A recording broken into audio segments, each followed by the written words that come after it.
my son today, Jacob, is 23.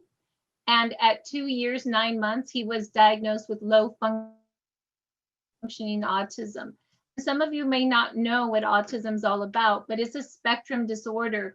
And many people believe that the immune system got triggered. Some people think it was too much antibiotics, vaccines. Some people think it may be diet, genetics, they're born with it. We really don't know, but we do know that so many of our boys, our babies, our grandbabies are getting hit with this. And spectrum disorder goes somewhere between a low insult to the brain would be ADD, ADHD. Higher insult to the brain looks more like Asperger's, where the kids still have sensory issues, but they don't have, their cognitive skills are still pretty intact. And then autism is sensory skills aren't right, play skills aren't right, language isn't right, digestion isn't right. Like, it's pretty severe, where children with autism, they don't have receptive or expressive language. They don't know, like, when you call them to come, or they don't know how to talk. And there's lots of behaviors and tantrums because there's so much frustration. And there's many protocols we use as parents to deal with the autism spectrum disorder. And one of the programs I used for a decade was CARD, Center of Autistic Related Disorders. And we used an ABA program, Applied Behavioral Analysis, to help retrain the brain. And that's what we did. And we retrained the gut with gluten, casein-free diets and really strong antifungals and probiotics, because gut and brain go together. You got to heal them both. Well, we're doing all of this. And then at about age 13, Jacob gets his testosterone. And this happens a lot in our boys. We think everything's going well. Testosterone hits. And then all of a sudden they have mass OCD, anxiety. He said he had fire in his brain and he could not sleep at nights. And he did not go to school for 6 months because his brain hurt so much. He would spin over and over and over again.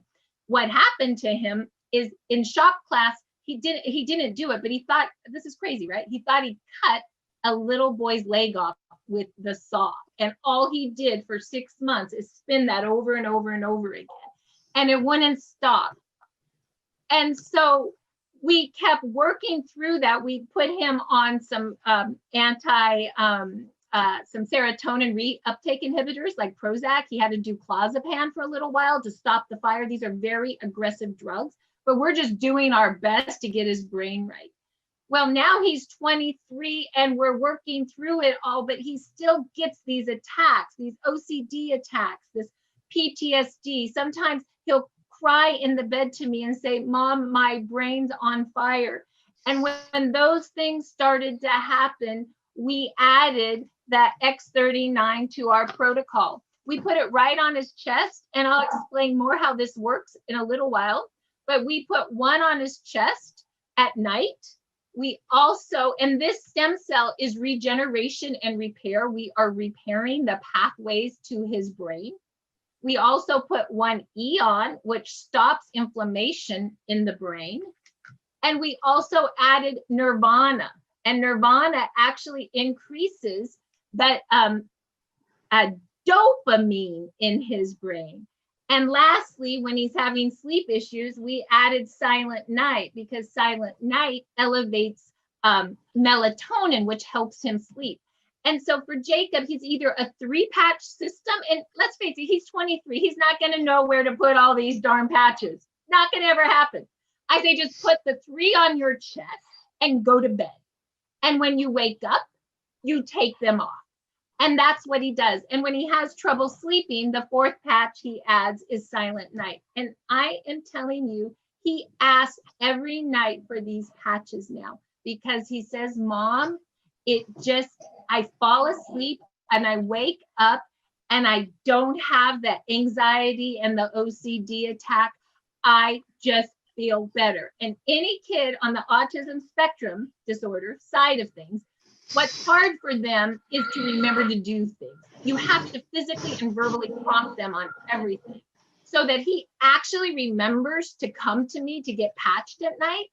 means that it makes a huge difference on the way he's feeling. And we've been adjusting his Prozac. He does anywhere from 2 to 3 a day to help with OCD.